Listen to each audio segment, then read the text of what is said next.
मित्रांनो, आज नारायण राणे यांनी एक अत्यंत महत्वाचं स्टेटमेंट केलंय.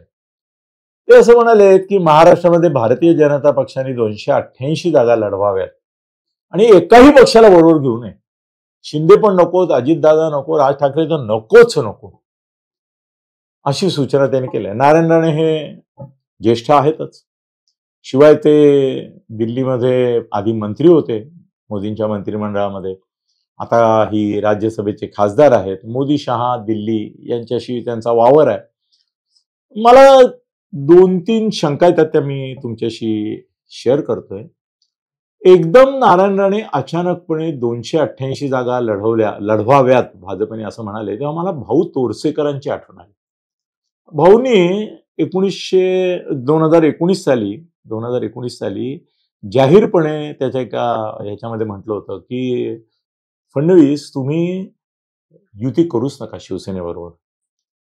तुमचं स्वतःचं स्वबळावरचं सरकार आल्याशिवाय राहणार नाही. तुम्हाला 160 ते 175 जागा मिळतील, जास्त पण मिळतील. आणि नंतर फडणवीसांनी अशी कबुली दिली होती की भाऊंचं जर आम्ही ऐकलं असतं त्यावेळेला 2019च्या निवडणुकीच्या आधी त्यांनी दिलेला सल्ला आणि खरंच जर स्वतंत्रपणे स्वबळावर उभे राहिलो असतो, तर आज जी आमची शिवसेनेमुळे परवड झाली, त्यांनी आम्हाला दगा दिला, हे दिला, ते दिला, या भानगडीत झाल्या नसत्या. भाऊ वॉज राईट. आजही माझ्या मते असं दिसतंय की भाऊला अजून त्याविषयी त्याने काय बोललंय ते मी पाहिलं नाहीये अजून, पण भाऊला आत्ताही असं वाटत असेल की भारतीय जनता पक्षाने महायुतीच्या नादी लागूच नाही. त्यांनी शिंदे, अजितदादा, तुमचे राज ठाकरे कुणाशी काही युती न करता सलग 288 जागा लढवाव्यात. त्यांना किमान 145 हवे असतील तर 150-160 मिळतील, असं भाऊला वाटत असेल असं मला वाटतं. कदाचित भाऊच्या मनात आहे तेच नारायण राणेंच्या मनात असेल, असं चांगल्या भावनेने आपण करू की कशाला पाहिजे आपल्याला. दुसरा एक शक्यता मला असं वाटते की अजितदादाचं ओझं झालंय, ते रोजच बोलतायत, शेवटी संघाला विनंती करायला लागली फडणवीसांना किंवा असं नका बोलू, अजितदादा दुरावतात, आमच्यापासून दुखावतात. त्याची काही संघ परवा करेल असं नाही. पण अजितदादा हे बहिष्कृत झालेले, ते परित्यक्ता या भूमिकेमध्ये आहेत. आता नारायण राणेंचा सल्ला असा आहे की शिंदेंनाही घटस्फोटितेचा दर्जा देऊन टाका. ही परित्यक्ता, ती घटस्फोटिता, त्यांना काय करायचंय आपसामध्ये ते करू द्या, नाही तर एकटं करू द्या. पण आपण आता त्यांच्यापासून मोकळे पण होऊया, ते नको आपल्याला. एक शक्यता अशी आहे का, मी वेगवेगळ्या शक्यता बघतोय की 288 जागा भारतीय जनता पक्षाने जर लढवल्या आणि क्लिअर कट बहुमत मिळालं तर महाराष्ट्रात ब्राह्मण मुख्यमंत्री होतच नाही. 100% नाही, 1000% नाही, म्हणजे फडणवीस नाही. मग पाहिजे कोण? महाराष्ट्रात मराठाच मुख्यमंत्री पाहिजे. आता कोणताही पक्ष आला तरी त्याला मराठाच मुख्यमंत्री करावा लागणार. महायुती टिकली तरी शिंदेच नाही. आणि मराठा मुख्यमंत्री जर करायचा असेल तर मुख्यमंत्री पदाचा अनुभव, बॅकग्राऊंड, या सगळ्या गोष्टी जर लागतात. नरसिंहराव निवडणुकीला उभे राहिले नव्हते रामटेकमधून लोकसभेला, का? तर माझी तब्येत बरी नाही म्हणून. आणि नंतर पंतप्रधान म्हणून 5 वर्ष टुणटुणीत काम केलं की.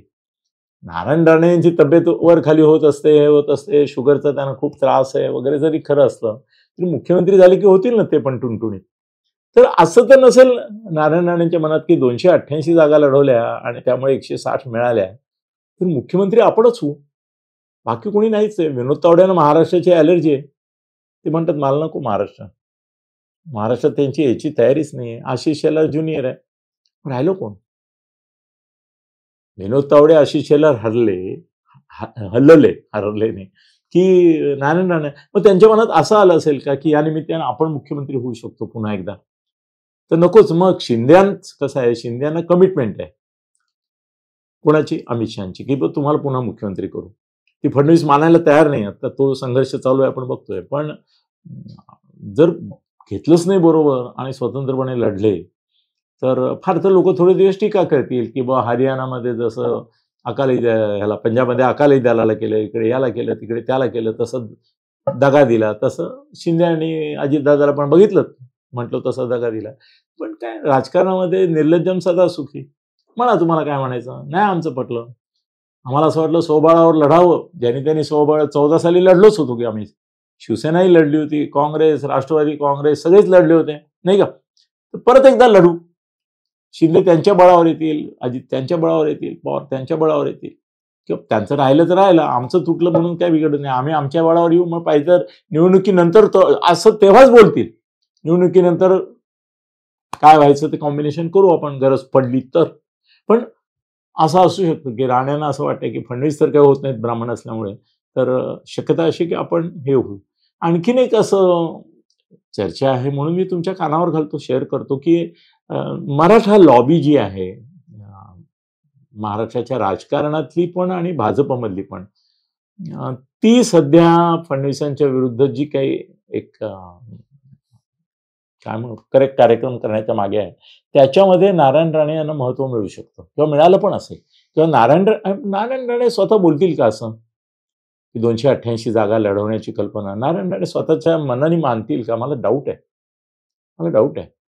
एवढी मोठी घोषणा 288 की ज्याच्यामध्ये आजच तुम्ही एकनाथ शिंदेना लाथ मारताय आणि अजित पवारांना थप्पड मारताय. हो ना, सरकार आहे आता, तरी देखील त्या दोघांच्या बाबत इतका धिक्कार, इतका तिरस्कार तुम्ही दाखवता 288 जागा लढवण्याची भाषा करता तेव्हा, तर हे वरतून आलेलं पिल्लू तर नसेल, हे मोदी शहानं तर बोलायचं नसेल की भारतीय जनता पक्षाने स्वबळावर लढावं, हे त्यांना बोलायचं असेल, पण ते बोलले तर त्याचं लगेच हे होईल म्हणून तर नसेल केलं. नारायण राणे त्यांचा बोलविता धनी कोण आहे? मोदी शहा आहेत की काय? मग शहानं असं दाखवायचं आहे का की मी कमिट केलं होतं, पण महाराष्ट्र भाजपनेच निर्णय घेतला, त्यामुळे ते 288 लढतायत, मग निवडून या तुम्हाला करू आम्ही अकोमोडेट आल्यावर, असं काही नसेल. फार मोठं एक काहीतरी याच्यामागे कारस्थान शिजतंय असं मला वाटतं. 288 हा आकडा जो घेतलाय नारायण राणेंनी, तो चक्रावून टाकणार आहे. शिंदेना तर तो फार मोठा धक्का आहे, फारच मोठा धक्का आहे. अजितदादांना आहे, पण तेवढा नाही, कारण अजितदादांची मानसिक तयारी आता हळूहळू होत चालली आहे, हे आपल्याला परित्यक्ता करणार. पण घटस्फोटीचं नातं शिंदेबरोबर आणि बोलते धने नारायण राणे यांचे जर मोदी शहा असतील, तर मग महाराष्ट्रातली महायुती संपुष्टात यायला काही वेळ लागणार नाही. धन्यवाद. खळबळजनक गौप्यस्फोट म्हणजेच YouTube चॅनल अनिल थत्ते गगनभेदी. खळबळजनक गौप्यस्फोट म्हणजेच YouTube चॅनल अनिल थत्ते गगनभेदी.